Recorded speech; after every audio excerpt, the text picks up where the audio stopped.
All right, let's bring in Kevin O'Leary, O'Leary Ventures chairman. Kevin, good to see you. I want to play this exchange from The View with Kamala Harris. Listen to this. If anything, would you have done something differently than President Biden during the past 4 years? There is not a thing that comes to mind.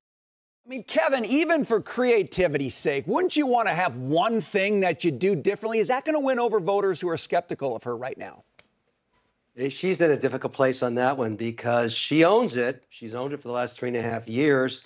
It's hard to say, look, I'm the new boss in town, and I would have done everything differently, because that's the right answer, because she's being asked to do that now, to change everything and not own where we're at. The issue that is really boiling down here is, should she do all interviews everywhere? Because in terms of reaching undecided voters in 7 states and 43 counties, there's no one outlet that does it all. You got to hit everything. And sometimes you're going to get criticized, and sometimes they're going to be for you. But that's the nature of social media and media today. Now, if she wins the presidency, people are going to say the strategy was brilliant by straight arming anybody she'd want to talk to. But all these kumbaya, heavy sugar, no protein interviews may have a horrible price, because you never reach the audience you needed to. And I think she has 30 days left, or 28, 27 days, to change that strategy and start taking interviews from you.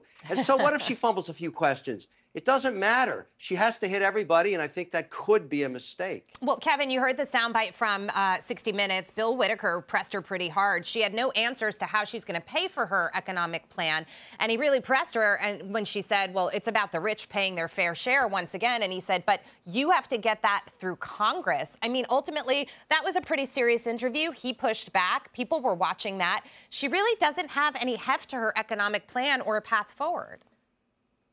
Yeah, that was the wrong answer. The right answer for that question always, regardless of which candidate you are, is you always say, we're going to grow our way out of this deficit. My plan will lift the economy so that it grows faster than it's growing right now, and nobody can deal with that. Nobody can criticize it. She made a mistake there, and obviously that's the wrong answer, and you're playing the soundbite. It's all over social media right now.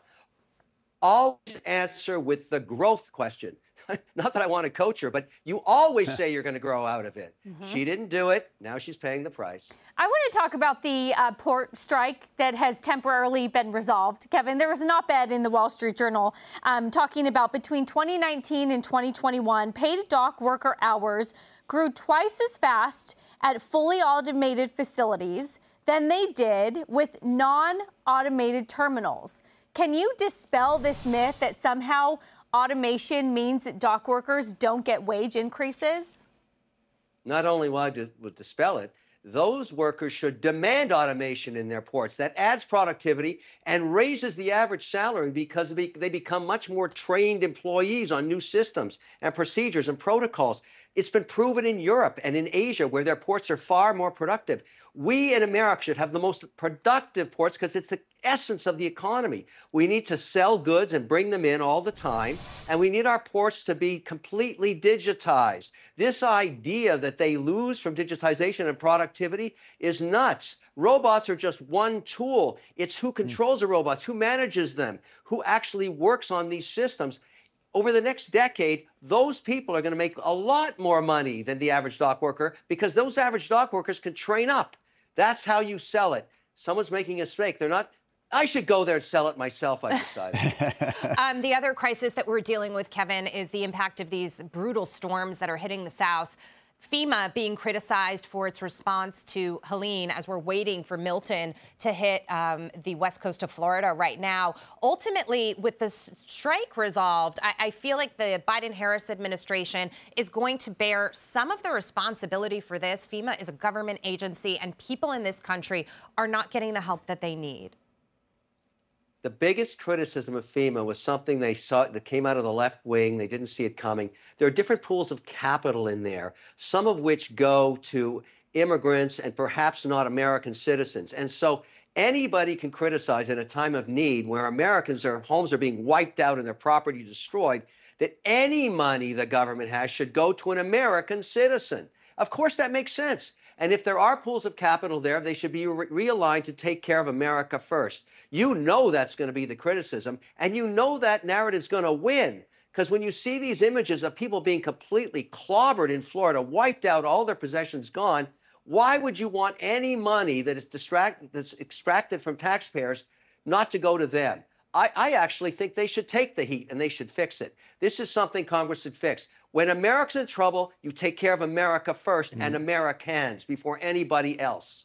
We just need other people to get on board with that, Kevin. Switch gears with me here. I want to talk about sort of just big antitrust for a moment.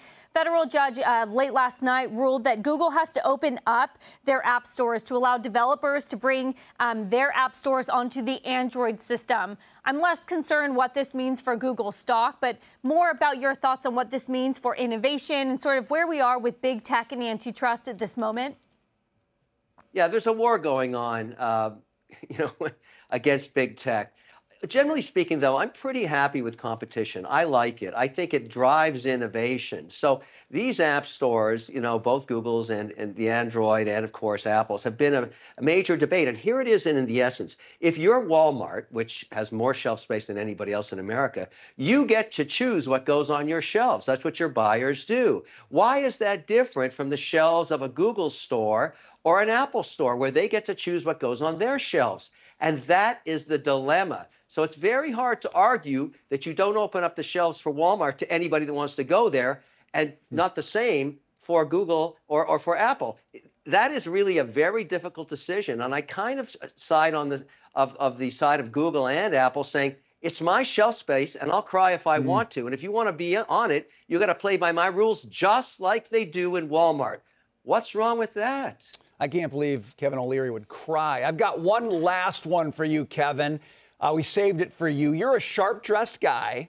There's a movement afoot, apparently, that people are wearing more sleepwear to work. Now, on camera, you look great, but I understand occasionally you might be a sleepwear at work guy, too. So I want you to explain this one to me. Are you concerned that people are downgrading their dress standards?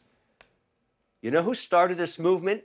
Me. I started it during the pandemic. I am wearing beautiful felt underwear now that are just, I can't show them to you, obviously, but I don't have any pants on. And I started that during the pandemic. And I'm feeling really comfortable. So I'll take the credit. And I'm a fashionista. And we are driving a movement post-pandemic, beautiful pajama pants. I founded this movement. Thank you. And I want a royalty.